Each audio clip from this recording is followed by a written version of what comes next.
Queridos hermanos, iniciamos nuestra jornada en el día de hoy. La palabra del Dios la tomamos del libro de los Números. Estamos en el capítulo 20, del 1 al 13. El tema principal será: ábreles la fuente de agua. Ábreles la fuente de agua. Nos dice así la palabra del Señor. La comunidad entera de los israelitas llegó al desierto de Sin. Y ahí entonces el pueblo se instaló en Cades. Allí murió María y allí la enterraron. Faltó agua al pueblo y se amotinaron contra Moisés y Aarón.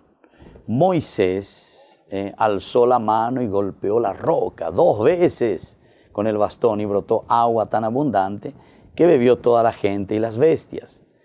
Este es el manantial de Meribá, donde los israelitas promovieron una querella contra el Señor y Él les mostró su santidad.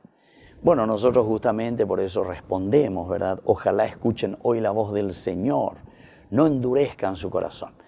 Entonces, primero hay una querella, por eso se llama mará. Mará quiere decir luego justamente amargura en hebreo, ¿verdad? Mará.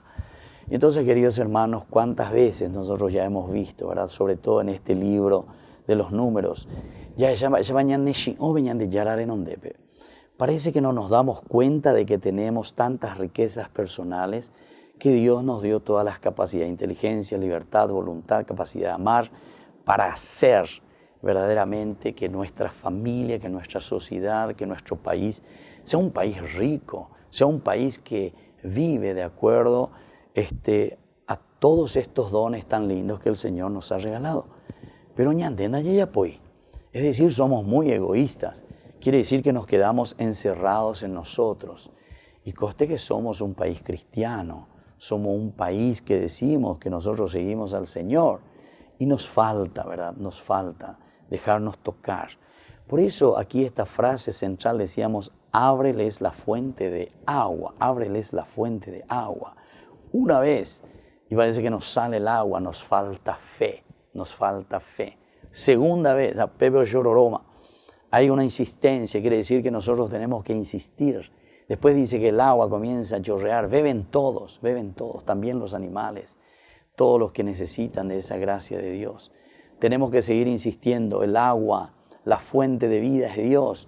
Y eso entonces nos va a hacer entender, ¿verdad? Y no estar en querella continuamente con el Señor. Señor, danos esto, Señor, danos aquello, Señor, ¿por qué no hace? Y ya la comen, va mañana. ¿Quiénes son los que entonces no estamos fructificando? Y somos nosotros.